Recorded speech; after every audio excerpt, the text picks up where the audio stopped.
कृपालु श्री राम के चरणों में चरण बंदन करते हुए श्री अयोध्या कांड दोहा क्रमांक 150 से आगे चलते हैं। थोड़ा तबीयत ठीक नहीं होने से आपके बीच में सेवा नहीं कर सका, उसके लिए क्षमा प्रार्थी हूँ।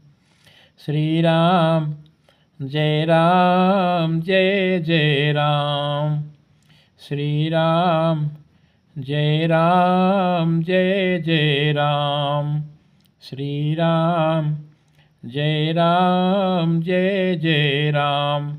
अगर अभी तक आपने हमें सब्सक्राइब, लाइक और कमेंट्स नहीं किया है तो अपना आशीर्वाद स्वरूप सब्सक्राइब, लाइक और कमेंट्स हमें प्रदान करें।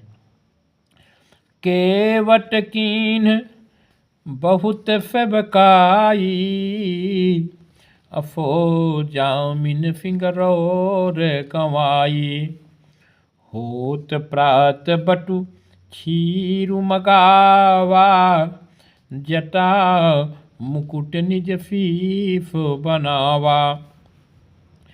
केवट निफाद अर्थात निफाद राज ने बहुत सेवा की। वह रात सिंगरौर अर्थात सिंगरवेरपुर में ही बिताई। दूसरे दिन सवेरा होते ही बड़का दूध मंगवाया और उससे श्री राम लक्ष्मण ने अपने सिरों पर जटाओं के मुकुट बनाए। राम सखा तब नाव मगाई, प्रिया चढ़ाई चढ़े रघुराई, लखन बान धनु धरे फरी बनाई, आपु चढ़े प्रभुवाय फुपाई। तब श्री रामचंद्र जी के सखा निफाद राज ने नाव मंगवाई। पहले प्रिया सीता जी को उस पर चढ़ाकर फिर श्री रघुनाथ जी चढ़े। फिर लक्ष्मण जी ने धनुष बाण सजाकर रखे और प्रभु श्री रामचंद्र जी की आज्ञा पाकर स्वयं चढ़े। बिकल बिलोकी मोहि रघुबीरा, बोले मधुर बचन धरि धीरा, तात प्रणाम तात सन कहेहु, बार बार पद पंकज गहेहु। मुझे व्याकुल देखकर श्री रामचंद्र जी धीरज धर कर मधुर वचन बोले, हे तात, पिताजी से मेरा प्रणाम कहना और मेरी ओर से बार बार उनके चरण कमल पकड़ना। कर विपाय परिविनय बहोरी, तात करिय जन चिंता मोरी, बन मग मंगल कुशल हमारे, कृपा अनुग्रह पुण्य तुम्हारे। फिर पांव पकड़कर विनती करना कि हे पिताजी, आप मेरी चिंता ना कीजिए, आपकी कृपा, अनुग्रह और पुण्य से वन में और मार्ग में हमारा कुशल मंगल होगा। तुम्हारे अनुग्रह तात कानन, जात सब सुख पाई हो, प्रतिपाल या कुशल देखन, पाय पुण्य फिर आई हो। जननी सकल पर तोफि पर, परिपाय कर बिनती घनी, तुलसी करहु सोई जतनु जहि, कुशली रहि को फल धनी। हे पिताजी, आपके अनुग्रह से मैं बन जाते हुए सब प्रकार सुख पाऊंगा। आज्ञा का भली भांति पालन करके चरणों का दर्शन करने कुशल पूर्वक फिर लौट आऊँगा।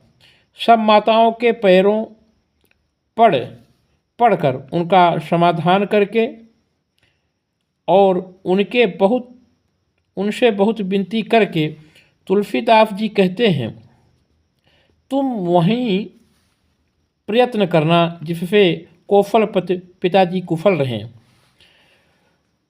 गुरु सन कहब संदेश, बार बार पदुम कही, करब सोई उपदेश, जहि न सोच मुहि अवधपति। बार बार चरण कमलों को पकड़कर गुरु वशिष्ठ जी से मेरा संदेशा कहना कि वे वही उपदेश दें जिससे अवधपति पिताजी मेरा फौज ना करें।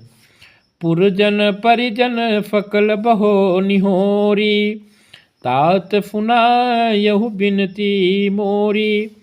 अफोई सब भांत मोर हितकारी, जाते रह नर नाहु सुखारी। हे तात, सब पूर्ववासियों और कुटुंबियों से निहोरा अर्थात अनुरोध करके मेरी विनती सुनाना कि वही मनुष्य मेरा सब प्रकार से हितकारी है जिसकी चेष्टा से महाराज सुखी रहें।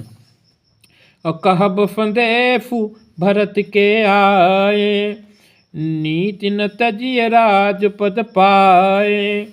पाले हो प्रजहि करम मन बानी, से यहु मातु सकल सम जानी। भरत के आने पर उनको मेरा संदेशा कहना कि राजा का पद पा जाने पर नीति ना छोड़ देना, कर्म वचन और मन से प्रजा पालन करना और सब माताओं को समान जानकर उनकी सेवा करना। और निभाए हो भायप भाई, कर पितु मातु सृजन सेवकाई। तात भात तहि राखब राऊ, सोच मोर जहि करय न काऊ। और हे भाई, पिता माता और स्वजनों की सेवा करके भाई पने को अंत तक निभाना। हे तात, राजा अर्थात पिताजी को उसी प्रकार से रखना जिससे वे कभी किसी तरह भी मेरा फौज ना करें। लखन कहे कछु बचन कठोरा, बरजी राम पुनि मोहि निहोरा। बार बार निज शपथ देबाई, कह बिन तात लखन लरिकाई। लक्ष्मण जी ने कुछ कठोर वचन कहे, किंतु श्री राम जी ने उन्हें बरज कर फिर मुझसे अनुरोध किया और बार बार अपनी सौगंध दिलाई अर्थात और कहा, हे तात, लक्ष्मण का लड़कपन वहाँ न कहना। कही प्रणाम कछु कहन लिय, सिय भई शिथिल फनेह। थकित बचन लोचन फजल, पुलक पल्लवित देह। प्रणाम कर पिताजी भी कुछ कहने लगी थी, परंतु स्नेह वे शिथिल हो गईं। उनकी वाणी रुक गई, नेत्रों में जल भर आया और शरीर रोमांच से व्याप्त हो गया। बोलिए श्यापति रामचंद्र की जय।